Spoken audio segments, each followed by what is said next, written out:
नमो नमः मित्रों। मेरा नाम है आदिश पांडे और हम लोग एक सीरीज पर काम कर रहे हैं। हम लोग तैयारी कर रहे हैं आरटीजेसीओ का जो साक्षात्कार है, जो फरवरी लास्ट अथवा मार्च में होने वाला है। उस साक्षात्कार में किस प्रकार के प्रश्न पूछे जाएंगे, हम लोग उनकी तैयारी में लगे हुए हैं। ये मेरी तीसरी वीडियो है कि साक्षात्कार में किस प्रकार से बैठना चाहिए, किस प्रकार से बोलना चाहिए, उन सब पर हम चर्चा कर रहे हैं। तो ये जो मेरा यूट्यूब चैनल है, इसका नाम है वेदांगम। इसको लाइक करें, सब्सक्राइब करें यदि आपको वीडियो अच्छी लग जाए तो। और अगर आप आरटीजीएसयू की तैयारी कर रहे हैं तो सब्सक्राइब जरूर करिएगा। और यदि आप ज्योतिष सीखना चाहते हैं या मास्टर्स का एंट्रेंस एग्जाम क्रैक करना चाहते हैं तो भी आप इस चैनल पर रह सकते हैं, सब्सक्राइब कर सकते हैं और जो है आप इससे पूरी तैयारी कर सकते हैं। धीरे धीरे सारी वीडियोस आती रहेंगी। और यदि आप यूजीसी नेट के लिए पढ़ाई करना चाहते हैं, कोड 25 और सारा पार्ट तो नहीं खैर, लेकिन 75 का कुछ पार्ट भी इस पर आपको पढ़ाया जाएगा। फर्स्ट पेपर नहीं पढ़ाया जाएगा, सेकंड पेपर का रहेगा। तो जो संस्कृत के जनरल विद्यार्थी हैं और वो चाहते हैं कि हम जो है कोड 25 से यूजीसी नेट की परीक्षा भी उत्तीर्ण करें या जेआरएफ करें, तो आप उसके लिए जरूर तैयारी यहाँ से कर सकते हैं। फिलहाल अभी हम जिस सीरीज पर काम कर रहे हैं उसके लिए आगे बढ़ते हैं कि हमारे दो प्रश्न हो चुके थे। उन प्रश्नों में ये था कि हाँ जो है आपने आर्मी क्यों चुनी और अपने बारे में बताइए। तीसरा प्रश्न है आपसे कि हम आपका चयन क्यों करें। जो इंटरव्यू पैनल है, जो बोर्ड मेंबर्स हैं, वो आपसे पूछ सकते हैं कि हम आपका चयन क्यों करें भाई। हाँ, तो आपको बताना पड़ेगा कि मेरे अंदर क्या क्वालिटी है जो इस पद के लिए परफेक्ट है। तो वो क्वालिटी यदि आप तैयारी नहीं करते हैं और अचानक आपसे ये प्रश्न पूछा जाए तो जी मैं अच्छा हूँ, सेंसिटिव हूँ, इस काम के लिए मैं परफेक्ट इसलिए हूँ क्योंकि मैं डिसिप्लिन में रहता हूँ, मुझे वर्दी अच्छी लगती, इत्यादि इत्यादि इस प्रकार से बोल सकते हैं। लेकिन इससे काम नहीं चलने वाला है, इसलिए पहले से उसकी तैयारी बहुत ही जरूरी है। इंटरव्यू के कुछ कॉमन प्रश्न होते हैं। उन प्रश्नों की तैयारी यदि रहे तो आपका इंटरव्यू जो लगभग हम 60% तक इंटरव्यू के जो प्रश्न हैं उनको कवर कर चुके हैं। मतलब ये है कि जो आप अपने बारे में बताते हैं अथवा जो आप अपने चयन के बारे में बताते हैं या आपने जो आर्मी की दिशा चुनी है उसके बारे में बात करते हैं और आपकी जो कमियां या खूबियां हैं उनके बारे में जब आप बात करते हैं तो आधे प्रश्न उसी से संबंधित हो जाते हैं। जनरल जो आपसे प्रश्न पूछे जाते हैं, जो करंट अफेयर्स के प्रश्न हैं, वह भी आपसे उसी से मिलते जुलते पूछे जाते हैं जो आपने अपने बारे में बताया है। इसकी हम चर्चा कर चुके हैं। फिलहाल हम आगे चलते हैं। एक सक्सेसफुल इंटरव्यू के लिए हमें कौन कौन सी तैयारियां करनी चाहिए या क्या क्या पॉइंट हमें नोट डाउन करने चाहिए, तो आप अपनी कॉपी और पेन साथ में लेकर के बैठ जाइए और हम चलते हैं आगे। इस समय आपको विचार करना है कि क्या क्या विचार करना है कि देखिए, जो व्यक्ति वहां पर चयन किया जाएगा वो उस धर्म शिक्षक पद की गरिमा बनाए रखने के लिए महत्वपूर्ण व्यक्ति हो और उसके भीतर वो क्वालिटी हो जो उस पद की गरिमा को आहत ना करे, और वो उसके अंदर होनी चाहिए तभी तो वो बोल पाएगा। लेकिन ये भी दो तरीके से है, एक वास्तविक और काल्पनिक। वास्तविकता पर जोर न देते हुए अवश्य अपने उन गुणों को विकसित कीजिए जो उस पद की गरिमा के लिए हैं। उन गुणों को विकसित करने के साथ साथ उन चीजों के टॉपिक, उन उन बातों का टॉपिक लिख करके उस पर दो दो तीन तीन लाइनें लिखिए। ठीक है, तो अभी नहीं लिखना है, अब हमें बताते हैं कि कौन कौन से पॉइंट होने चाहिए।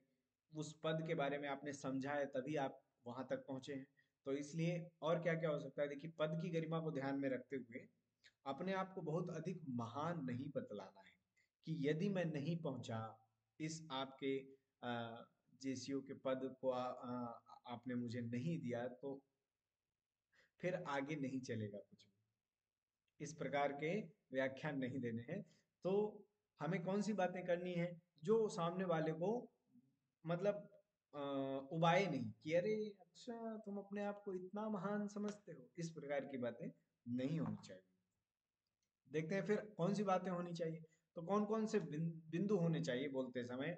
तो इन चीजों से बचते हुए कुछ ऐसे बिंदु हैं जो हमें अपने में खोजने हैं और उनको समझाना है और फिर अपने उत्तर में उन्हें जोड़ना है। समझाना नहीं, यहाँ पर समझना है।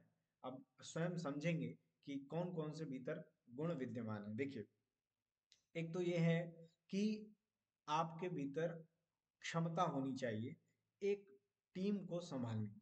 आरटीजेसीयू का काम क्या होता है कि जो जेडी इत्यादि हैं और जो ऊपर का लेवल है, इन दोनों को मतलब इन दोनों को जोड़े रखें और उनके ऑर्डर्स आगे तक पहुंचाएं और सारा काम जो धरातल पर होना है वो आरटीजेसीयू के मदद से होता है, उन्हीं के निर्देशन में होता है। तो इसलिए और सिर्फ आरटी जेसीओ नहीं, ये हवलदार जेसीओ या जो भी ये पद हैं उन सब के निर्देशन में ये सारे कार्य होते हैं। तो इसलिए एक उत्साहित व्यक्ति ही सामने वाले को प्रेरित कर सकता है। यदि स्वयं ही उत्साहित नहीं है, बहुत ही बोरिंग सा है, तो फिर वो सामने वाले को कैसे कहेगा हे उठो जागो, नहीं ऐसा नहीं कर पाएगा।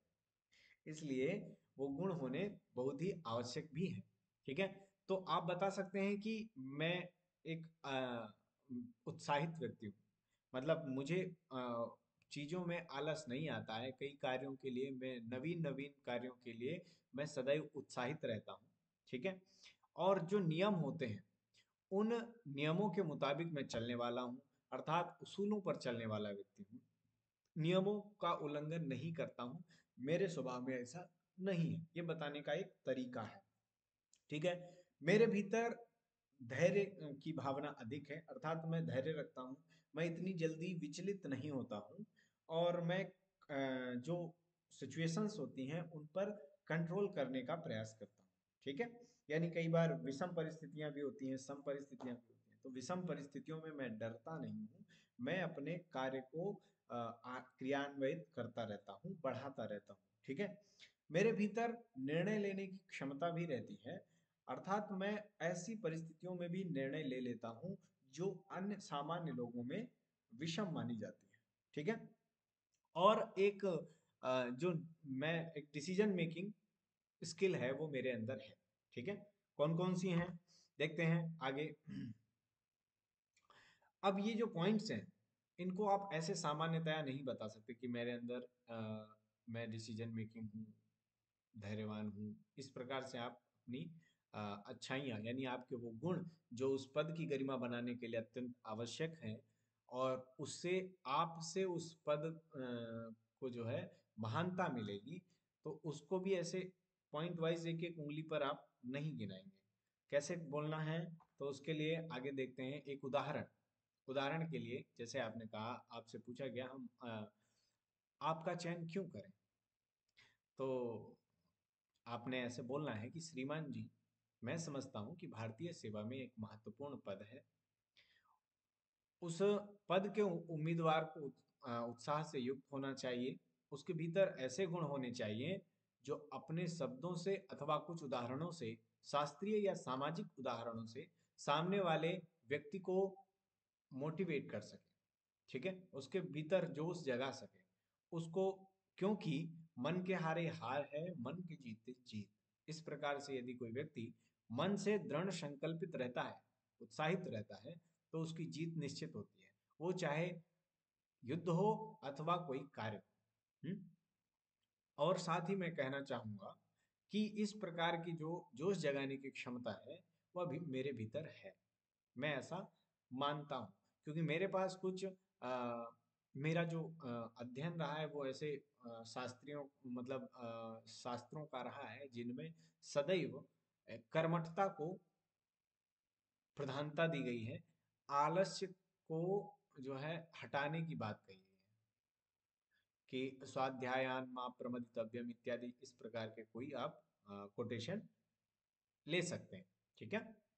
आगे कि और मैं यह मानता हूँ कि केवल पर उपदेश कुशल नहीं हो, व्यक्तित्व जो होना चाहिए वो केवल सामने वाले को उपदेश दे करके आगे बढ़ गए, स्वयं कुछ नहीं करना, इस प्रकार का नहीं है। अच्छा, आप बोल रहे हैं तो बोलते टाइम ये नहीं, मैं एक समझा रहा हूँ, इसलिए मैं कुछ चीजें अपने साथ में अपने इस उदाहरण में जोड़ रहा हूँ आपको समझाने के लिए, कि केवल पर उपदेश कुशल ना होकर स्वयं भी नियमों पर चलने वाला हो और धैर्यपूर्वक प्रत्येक परिस्थिति में निर्णय लेने वाला होना चाहिए।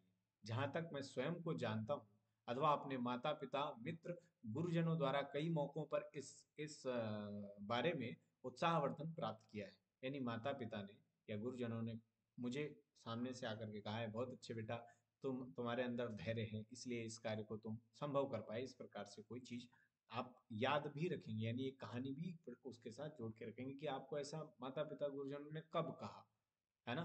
तो आप इसके लिए तैयार रहिएगा। उनसे जानने को मुझे मिला है यह कि ये क्वालिटियां मेरे भीतर हैं। मुझे लगता है इन कारणों से मुझको इस पद के लिए चयन करना चाहिए। ठीक है। साथ में और कुछ चीजें हैं कि मैं कई सामान्य अथवा असामान्य परिस्थितियों में तत्काल तत्काल निर्णय लेने की क्षमता वाला हूँ। मैं बहुत अधिक सेंसिटिव नहीं हूँ, क्योंकि जो मेरा मानना है कि अधिक सेंसिटिव होना कई बार कार्य में बाधा अथवा लक्ष्य प्राप्ति में अवरोध बन जाता है। परंतु मैं अपने सहयोगियों के प्रति सदैव उदारता पूर्वक व्यवहार रखने वाला हूँ, और मुझे एक संगठित उसमें काम करना पसंद है।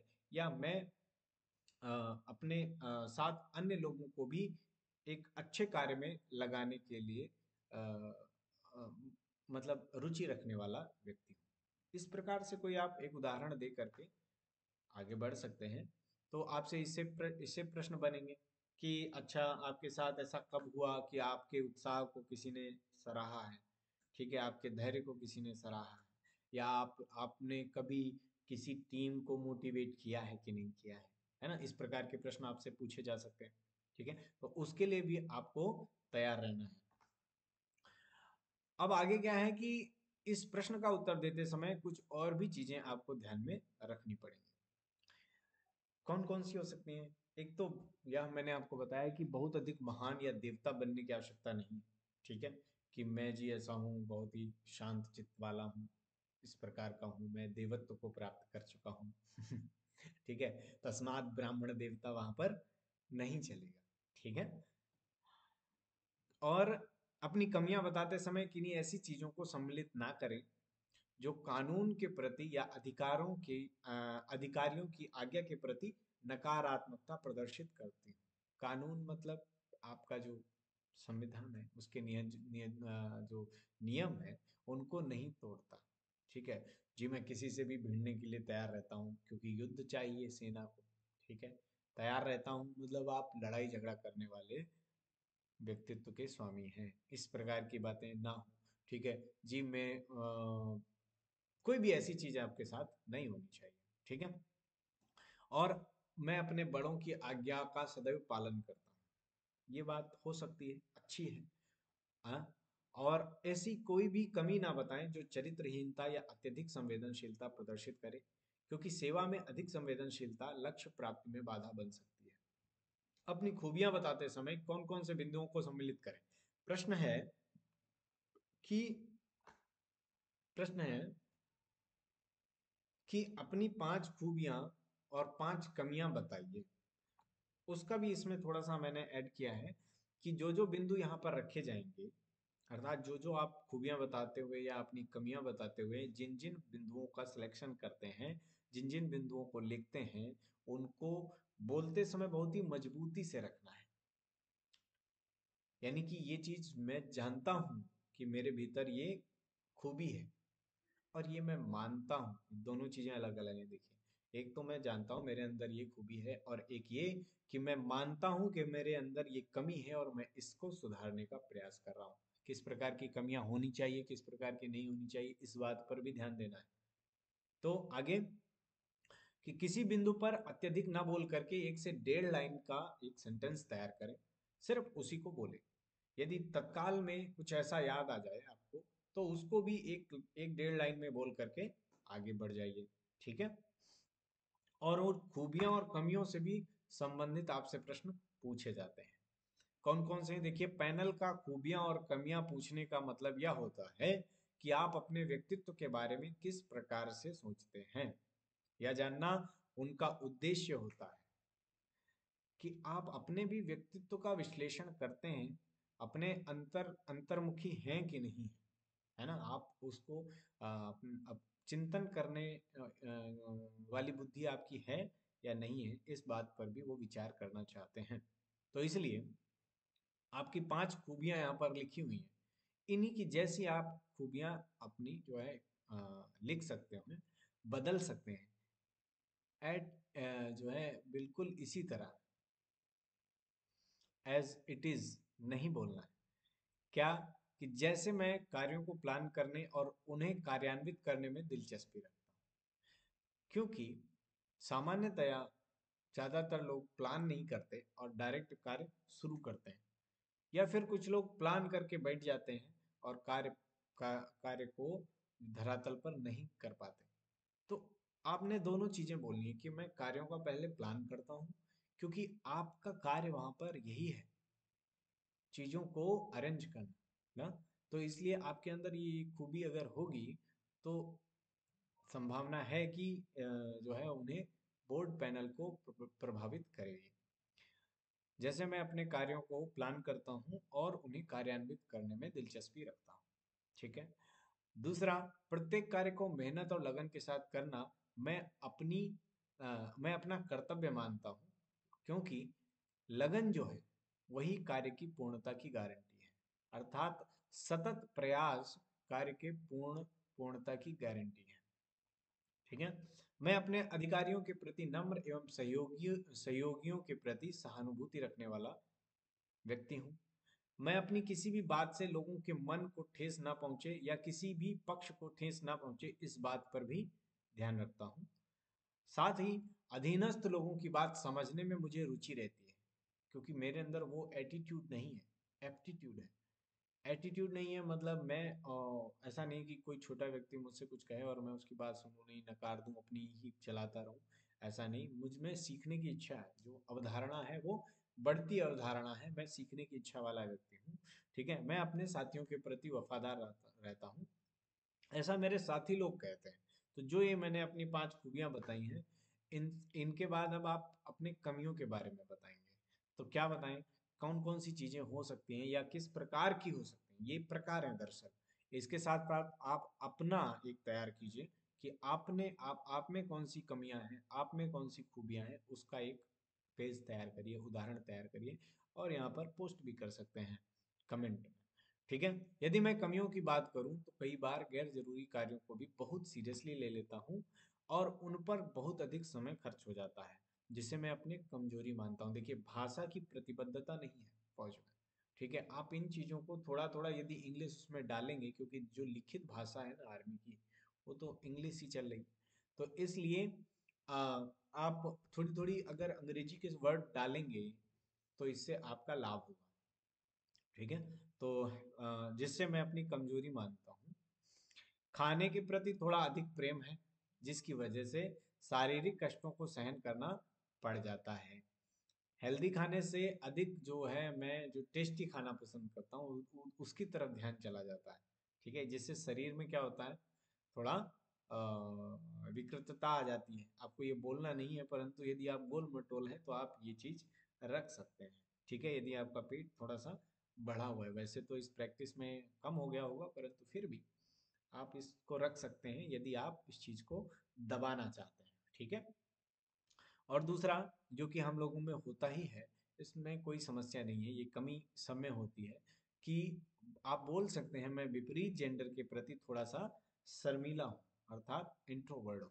ठीक है। अथवा मेरे व्यक्तित्व में पब्लिकली बोलना, उच्चारण करना तो है, परंतु यदि कोई मेरे मेरे बारे में पर्सनली बात करता है, तो मैं थोड़ा सा अंतर्मुखी हो जाता हूँ। मुझे बहुत ज्यादा अपने बारे में खुलकर बात करना नहीं आता है। ठीक है।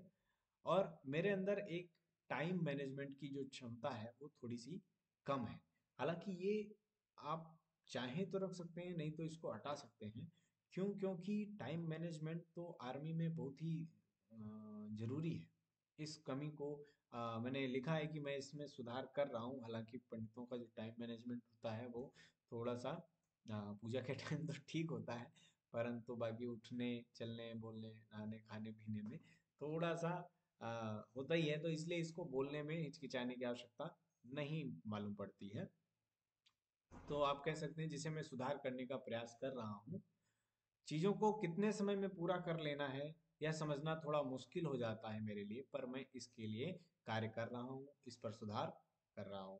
इस प्रकार से ऐसे कुछ शब्दों का प्रयोग करें जिनमें सुधार संभव हो। जो कमियां आप बताएंगे उनमें सुधार संभव होना चाहिए। मैं एक कलात्मक रचना और एक कमी बता सकते हैं कि मैं एक कलात्मक रचनाएं जैसे कि पेंटिंग हो गया, सिंगिंग हो गया, ठीक है, या कोई कविता लिखना हो गया, इस टाइप की चीजें उनकी अभिव्यक्ति कर पाना मेरे लिए सुकर नहीं है, अर्थात मैं इनमें अक्षम रहता हूँ।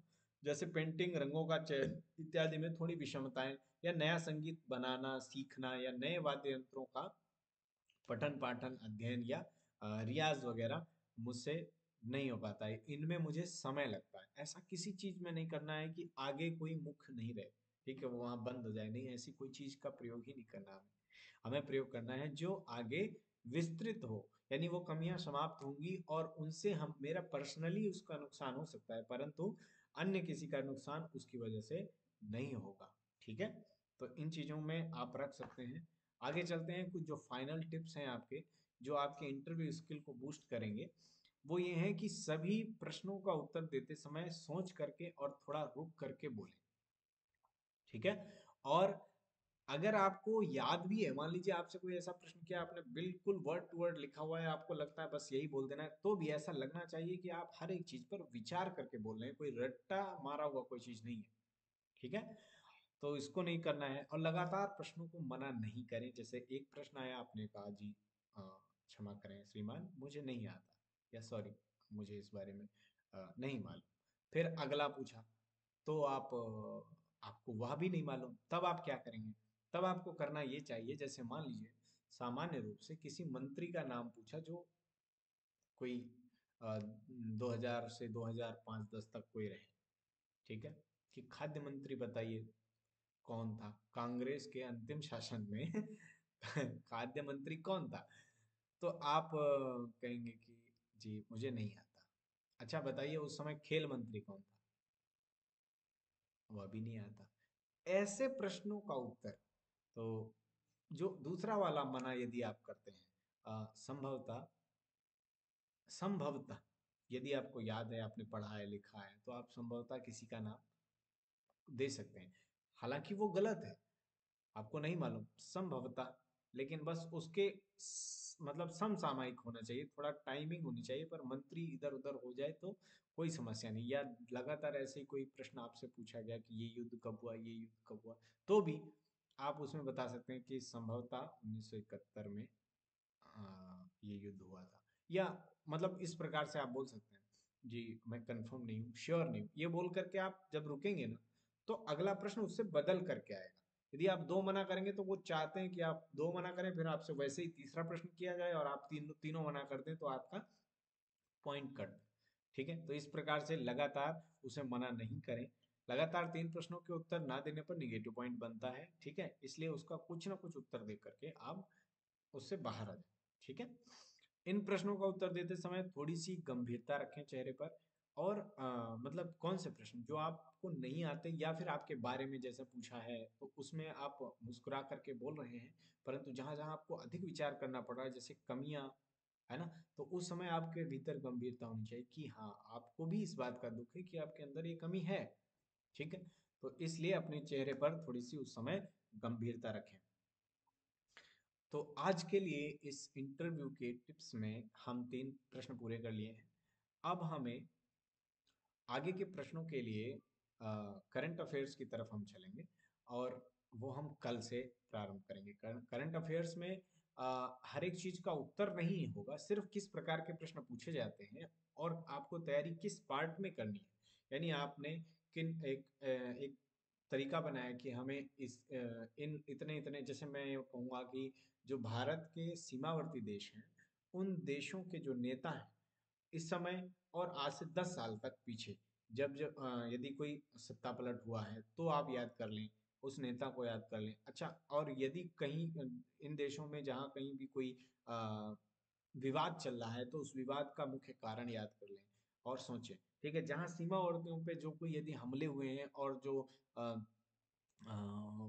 कोई छोटी मोटी लड़ाइयाँ हुई हैं उनको समझें, और क्यों होती हैं उस पर भी आप अपना एक विचार करके रखें कि भाई बार बार ये ऐसा करता है तो हमें क्या करना चाहिए, है ना।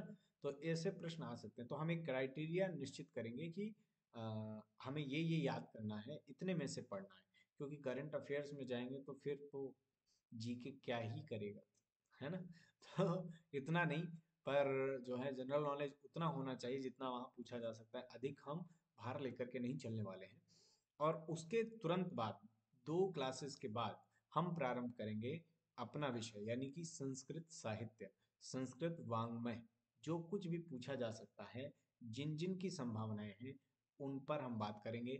और इन्हीं 2-4 दिनों में ही मैं एक समय ले रहा हूँ, एक अभी जिन्होंने ज्वाइन किया है आरटीजेसीओ, सत्यम तिवारी जी मेरे मित्र हैं, और उनसे मैंने रिक्वेस्ट डाली है। देखिए यदि वो अप्रूवल देंगे तो हम उन्हें भी एक दिन इस क्लास में बुलाएंगे, और वो आपका मार्गदर्शन करेंगे, जिससे आपको तैयारी करने में और भी मदद मिलेगी।